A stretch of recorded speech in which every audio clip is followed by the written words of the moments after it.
Hello YouTube, what's going on? This is dombeyblue1 and this is going to be episode 3 of my race guide series. This is going to be Shanghai, China, and these are cool cinematics. Ooh! My objective is to finish first because this is a race I did with Fozzie.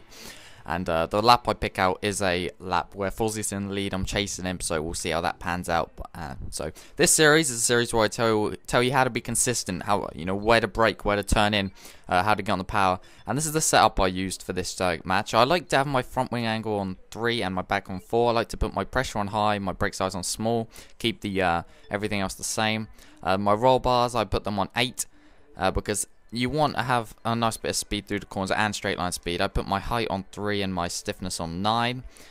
And then I put the gears up because that'll make me quite slow off the start, but once I get through the gears I'll be fine. And on the there are 2 long straights on this track, then you add that I'm going to be really fast in. And I stick my camber in and my toe in, but I put the camber in 3 and the toe in 2 each. So in case you're wondering what the actual setup is that I used. Anyway guys, let's get into the lap. Alright guys, so just as I come out of the hairpin, you can see that Fozzie is ahead of me on the mini-map, and I'm going to be trying to track him down. We're in an 11 lap race, and we're now going to move into lap 3, which is the lap I'm going to be showing you.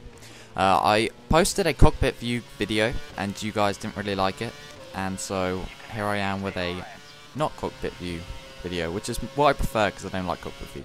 Anyway, first corner, you have a little dab of brake. You're trying to carry as much speed through as you can. If I could show you my acceleration, you'd see that I've got it half on. I then let it roll, try and go a little bit wide and bring the car in for a wider exit round.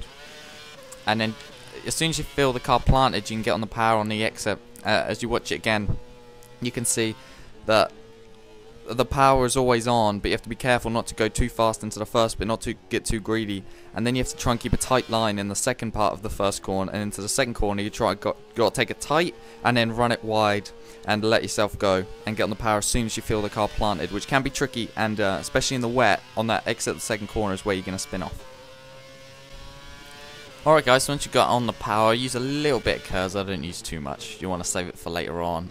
But if you're going for an overtake, it's a good choice. Go for 110 meter braking. I broke at 100 meters here and run wide. You can brake at 100 meters if you want to do an overtake, for example.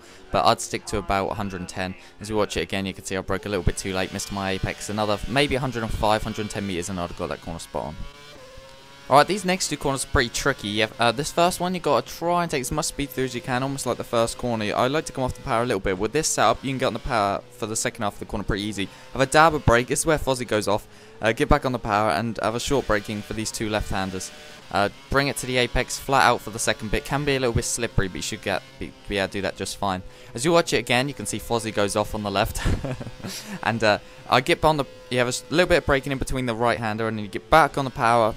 Brake about 25 meters for the left-hander. It might seem really late, but it's a pretty fast corner, and you're not going very fast because you're just going through the right-hander.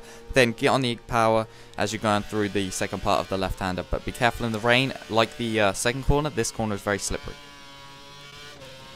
Okay, next corner is a corner I do have a lot of problems with, but after a little bit of testing I found that if you brake at 110 meters, try and keep as tight as you can, and then you can get that left-hander down. You have to run wide, then bring the car in. I often mess that corner up, and then on the second half of the corner, if you've got any curves left, now it's time to use them because this is the longest straight on the track.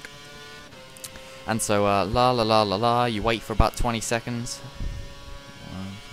So, how you doing? Now I'm just... So as you can see, I brake about 140 meters for the hairpin. Try and keep a tight line in, and then get on the power as soon as I feel the car planted. Feel free to run wide, because if you run wide, especially on an overtake, it gives you the inside line for the last corner. The last corner, you brake about 50 meters. Try and hit the apex, and try not to run wide. I ran wide at the start of this lap. You may notice at the start of the video, which would have lost me a bit of time. But so yeah, that's the lap, guys. If you enjoyed this video, please do give it a like. I'm trying to bring you loads of content. I've recently hit 660 subscribers. I'd like to thank every single one of you. Please tell me what you want to see, give me advice, and yeah, I'll see you later, guys. Peace!